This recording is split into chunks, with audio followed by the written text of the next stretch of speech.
രമ്യയുടെ കയ്യിൽ നിന്ന് ഇനി മുതലേ അസഭ്യത്തിന്റെ അഭിഷേകമല്ലാതെ 10 ചില്ലി കാശ് കിട്ടില്ല. അതുകൊണ്ട് നമുക്ക് രതികയുടെ പൂജാരിമാരായി മാറാം. ഇനി കാശിന്റെ പെരുമഴ കാലമായിരിക്കും നമുക്ക്. എന്റെ അമ്മയെ നാണം കെടുത്തി ഈ വീട് കുളം തോണ്ടിയവളാ ആ മന്ത്രിയുടെ മകള്. അവളെ ഇവിടെ നിന്ന് അടിച്ച് പുറത്താക്കും ഞങ്ങള്. അപ്പൊ ഒരു കോംപ്രമൈസും കൊണ്ട് വന്നേക്കുന്നു.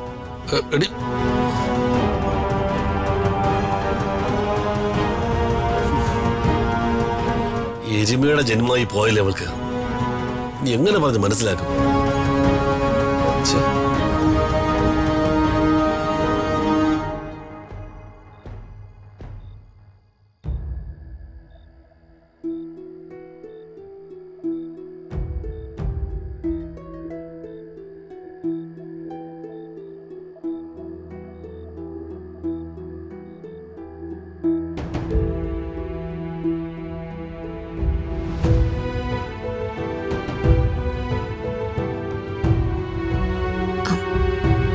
രാജു,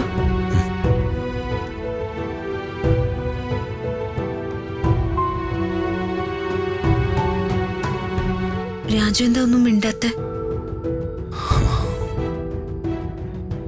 എന്ത് മിണ്ടണമെന്ന് ആലോചിക്കായിരുന്നു മാഡം.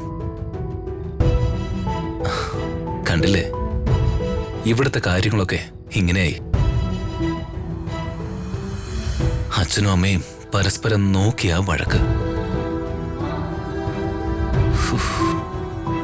ഒരു സ്വസ്ഥതയില്ല. ഈ കല്യാണത്തിന് രാജുവിനെ പ്രേരിപ്പിച്ചതും ഞാന്. അതാ എനിക്ക് വിഷമം. മാഡം അതിലൊന്നും വിഷമിക്കണ്ട. എന്തായാലും ഈ പ്രശ്നങ്ങൾക്കിടയിലും